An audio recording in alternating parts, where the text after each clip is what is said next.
स्वराज्य के लिए लड़ाई लड़ा था, अनेक महापुरुषों ने आजादी के लिए अपना जीवन खपा दिया था। भगत सिंह, सुखदेव, राजगुरु जैसे अनेक नौजवानों ने फांसी के तख्त पर चढ़ करके वंदे मातरम की गूंज फैलाई थी। भाइयों बहनों, देश को स्वराज्य मिला, लेकिन सुराज्य नहीं मिला। अगर देश को विकास करना है तो सुराज्य पर बल देना पड़ेगा, गुड गवर्नेंस पर बल देना पड़ेगा।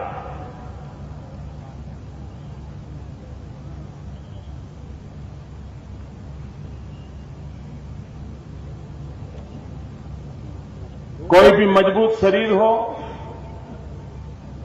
दिखने में 6 फुट हो, कोई कठिनाई दिखती नहीं हो, साफ सुथरा अच्छी सी जिंदगी जीता हो, दिखने में कितना ही अच्छा क्यों न हो, लेकिन अगर एक बार डायबिटीज उसके शरीर में घुस गया तो कितना ही भला सा दिखने वाला इंसान भी भीतर से धीरे धीरे खोखला हो जाता है। हर बीमारी का वो घर बन जाता है। वो शरीर निकम्मा होने लग जाता है। भाइयों बहनों, ये बैड गवर्नेंस भी डायबिटीज जैसा होता है।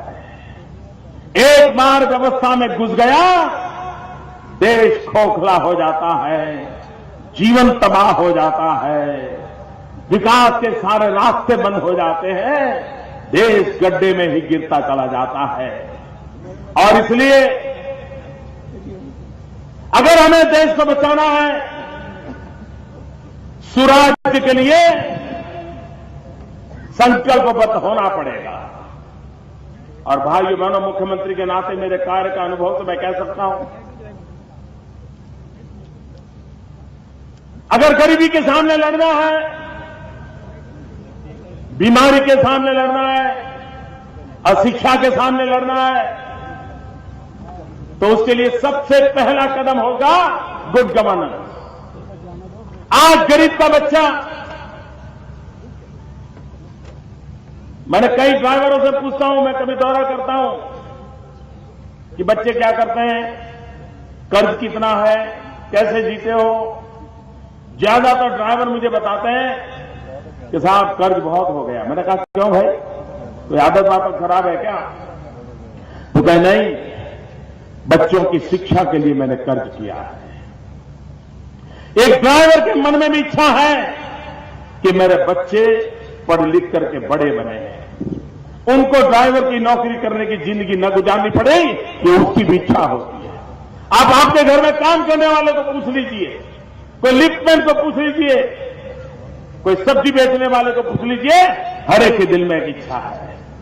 अगर गुड गवर्नेंस होता तो हमारी सरकारी स्कूलें अच्छी चलती, टीचर समय पर आता, बच्चों को पढ़ाता, तो मेरे गरीब परिवार की आशा आकांक्षाएं पूरी हो जाती, गुड गवर्नेंस समस्या का समाधान खोज देता। लेकिन भाइयों बहनों, इनको समस्या के समाधान में इंटरेस्ट नहीं है। क्या